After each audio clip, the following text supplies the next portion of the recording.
Market में mutual fund में investment करने वालों का नंबर्स बढ़ता ही जा रहा है और ज्यादातर लोग म्यूचुअल फंड में इन्वेस्टमेंट करते हैं एसआईपीज के थ्रू। और सेकंड ऑप्शन जहां पर लोग इन्वेस्टमेंट करते हैं वो है लंप सम इन्वेस्टमेंट्स का। अगर आपके पास ज्यादा पैसे हैं और आप एक साथ में इन्वेस्टमेंट कर सकते हैं तो परफेक्ट इन्वेस्टमेंट अपॉर्चुनिटी को देखकर मार्केट में आप लंप सम इन्वेस्टमेंट कर सकते हैं। लेकिन अगर आप लोगों के पास पैसा कम है और आप रेगुलर बेसिस पर इन्वेस्टमेंट करना चाहते हैं तब यहाँ पर आप एसआईपी का ऑप्शन चूज कर सकते हैं। लेकिन क्या आपको पता है म्यूचुअल फंड में इन्वेस्टमेंट करने का एक ऐसा तरीका भी है जहां पर आप म्यूचुअल फंड के रिटर्न्स को मैक्सिमाइज कर सकते हैं। सपोज अगर आप करंटली 10% के आसपास का रिटर्न कमाते हैं तो इस टेक्निक का इस्तेमाल करके आप 10% से ज्यादा का रिटर्न कमाएंगे अपने म्यूचुअल फंड के इन्वेस्टमेंट्स के पोर्टफोलियो पर। तो चलिए जानते हैं कि वो इन्वेस्टमेंट करने का तरीका कौन सा है जहां से आपको एक्स्ट्रा रिटर्न्स कमाने को मिलेंगे म्यूचुअल फंड की स्कीम्स में। इससे पहले की बहुत सारी वीडियोस में मैंने आपको स्टेप अप एसआईपी और टॉप अप एसआईपी के बारे में बताया है, लेकिन आपको स्टेप अप एसआईपी और टॉप अप एसआईपी भी नहीं करनी है। तो आखिर वो तरीका कौन सा है जिसकी मदद से आप एडिशनल रिटर्न कमाएंगे? देखो, अगर आप लोग म्यूचुअल फंड में एसआईपी के थ्रू इन्वेस्टमेंट करते हैं तो आपको इतना तो पता है कि म्यूचुअल फंड की एसआईपी की जो डेट है वो एक कॉमन डेट होती है और हर महीने एक स्पेसिफिक डेट पर आपका इंस्टॉलमेंट का अमाउंट डिडक्ट होता है और इस अमाउंट के डिडक्ट होने के बाद आपके अकाउंट में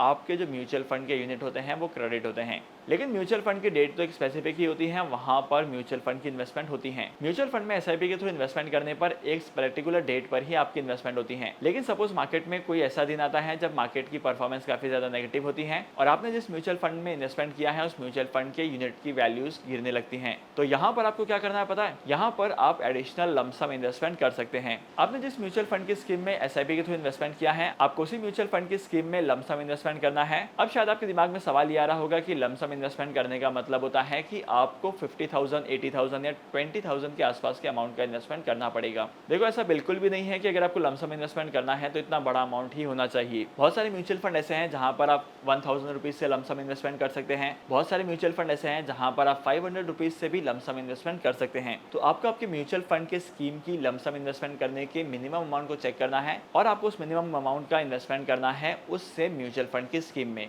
अब यहाँ पर आप बोलोगे कि एक ही म्यूचुअल फंड की स्कीम में दो इन्वेस्टमेंट्स हो जाएगी। देखो, इन्वेस्टमेंट तो दो होगी लेकिन ओवरऑल आपके इन्वेस्टमेंट का कॉस्ट जो है वो कम हो जाएगा और अगर आपके ओवरऑल इन्वेस्टमेंट का कॉस्ट कम होता है तब यहाँ पर आपको अट्रैक्टिव अमाउंट ऑफ रिटर्न कमाने को मिलते हैं। मार्केट के ऐसे बहुत सारे इन्वेस्टर्स हैं और ऐसे बहुत सारे एनालिस्ट हैं जो इस तरीके से इन्वेस्टमेंट करते हैं और अपने क्लाइंट्स को भी इन्वेस्टमेंट करने के लिए इसी तरीके को फॉलो करने के लिए कहते हैं। देखो, सबसे पहली बात तो यह है कि यहाँ पर इन्वेस्टमेंट करने के दो फायदे होते हैं। सबसे पहला बेनिफिट तो यह है कि आपके एसआईपी की इन्वेस्टमेंट कंटिन्यू होते जाती है, फिर चाहे मार्केट कैसे भी परफॉर्म कर रहा हो, मार्केट की वैल्यूएशन कम हो या ज्यादा हो। सेकंड चीज, आपकी एडिशनल इन्वेस्टमेंट हो जाती है सेम म्यूचुअल फंड में और यहाँ पर एडिशनल इन्वेस्टमेंट का मतलब है आपके इन्वेस्टमेंट के कॉस्ट का एवरेज आउट होना। और अगर आप अपने इन्वेस्टमेंट के कॉस्ट को एवरेज आउट करते हैं तब यहाँ पर आपके रिटर्न डेफिनेटली गिरते नहीं है, रिटर्न्स बढ़ते हैं। इसके अलावा आप टाइम टू टाइम अपने इन्वेस्टमेंट्स के अमाउंट को इंक्रीज कर सकते हैं और अगर आपके पास कभी इन्वेस्टमेंट करने के लिए सफिशिएंट मनी नहीं होती है तब यहाँ पर आप अपने इन्वेस्टमेंट को अपने एसआईपी के इन्वेस्टमेंट को पॉज करवा सकते हैं या स्टॉप करवा सकते हैं एक पर्टिकुलर टाइम पीरियड के लिए। अगर आप लोग म्यूचुअल फंड में इन्वेस्टमेंट करते हैं और म्यूचुअल फंड में इन्वेस्टमेंट करने के बारे में जानना चाहते हैं तो इसके ऊपर मैंने बहुत सारी डेडिकेटेड वीडियोस बनाई है जहां पर मैंने म्यूचुअल फंड से रिलेटेड अलग अलग टॉपिक को कवर किया है।